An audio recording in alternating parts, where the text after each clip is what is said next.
For a really long time, art was a hole in me. It was a problem. It was a battle. It was a nightmare. And making art, making anything creative just for myself, well, it was something that happened rarely and only in the corners of my life.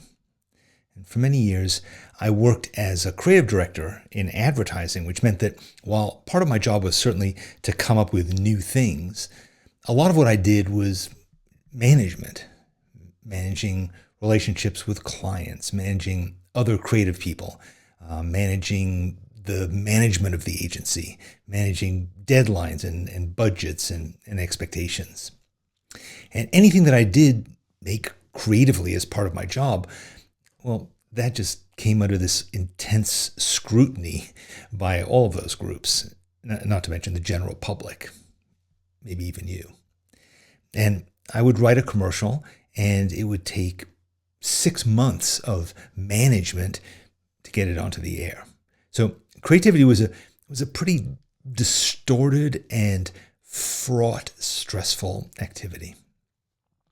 And occasionally, though, I did make something just for fun. Like I might make a birthday card, or I might make a little gift book for my wife, for my son.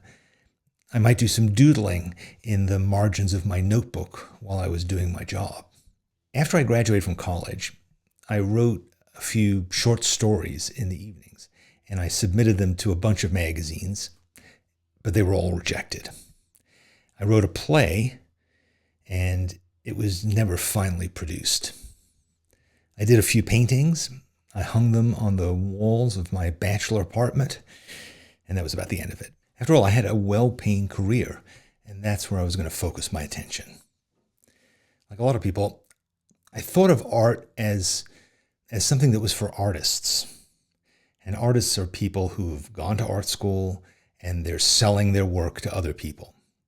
And if I wanted to do something like that, well, I'd have to quit my job, I'd have to go back to school, I'd have to scratch and scrape and do all kinds of things to make ends meet. In my late 30s, I started to draw. And I've already made a video to explain how that came about, and you can watch it up here. But starting to draw loosened up old parts of my personal creativity. And I started to write again on a blog, though initially I just shared it with my friends. And eventually, my newfound drawing habit and the work that I was doing on my blog led to publishing books. But that took years, and it was never really the motivation for my creating these things. I never sat down and said, I know if I start writing a blog, maybe I can have it published as a book.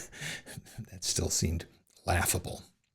But I definitely developed a habit of making things in the little gaps between my many responsibilities. I might manage to get to my office half an hour early and sit at my desk and write something.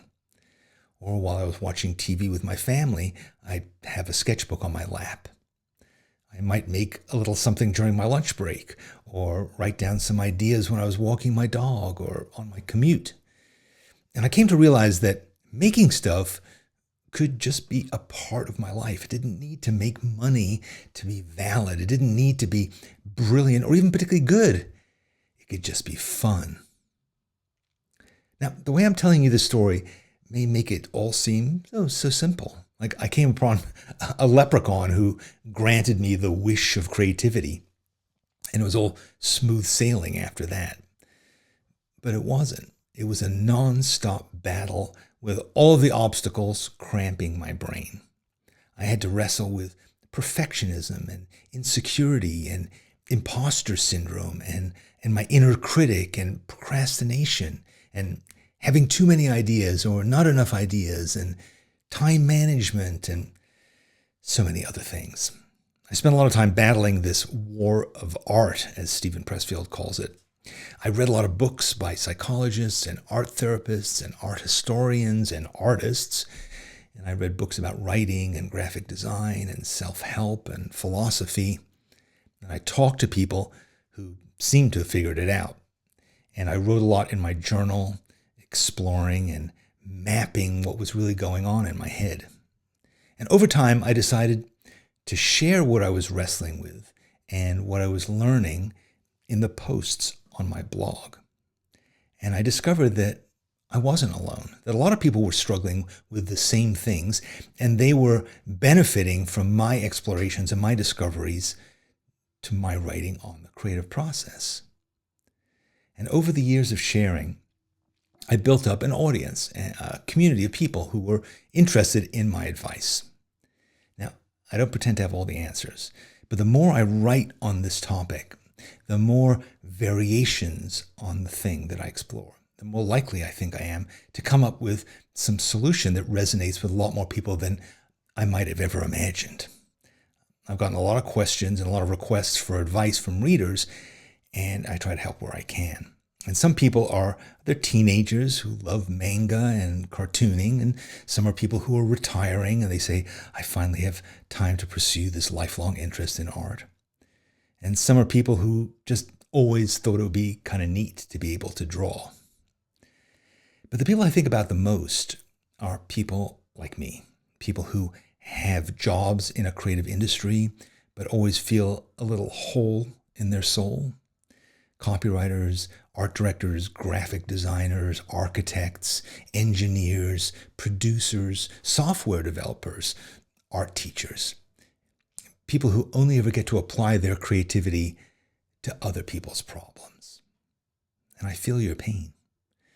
But ultimately, the thing that motivates me in all of my explorations is me, my problems, my struggles, my blocks. It's the example that I understand the best, and it's been really helpful to have a guinea pig living in my head. I've published a few books on the subject. One of them is called The Creative License, giving yourself permission to be the artist that you truly are. And another is Shut Your Monkey, which is about how to deal with your inner critic.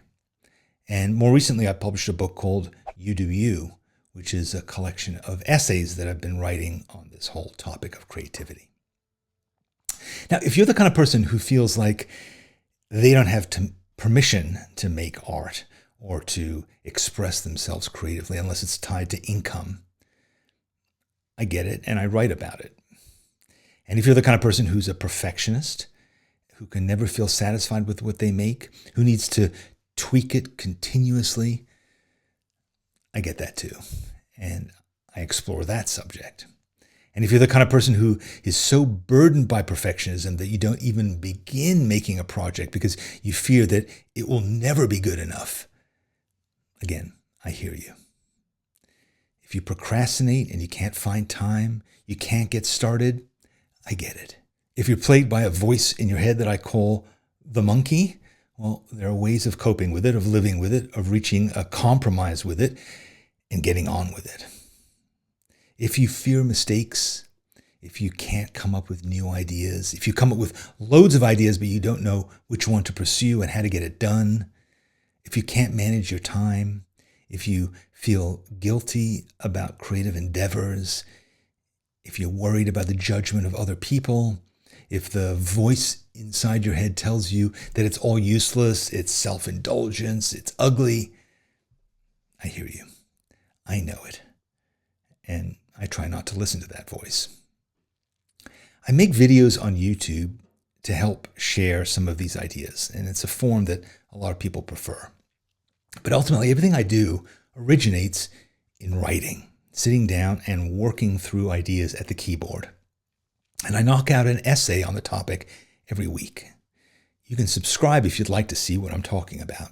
Then you can sit down on a Saturday morning with a cup of coffee and spend a few minutes with me, reading and sharing what I'm thinking about. And if you'd like to start getting my weekly essays, you can just sign up at dannysessays.com. And they're free. They always will be. No strings. I'm not looking to get you to do anything else. In fact, I'm going to put this same link down in the comments below if you didn't write down dannysessays.com.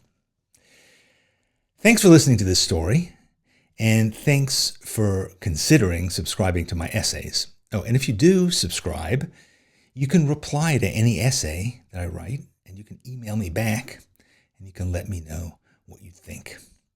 I'd love to hear from you and to know how you're doing on your journey.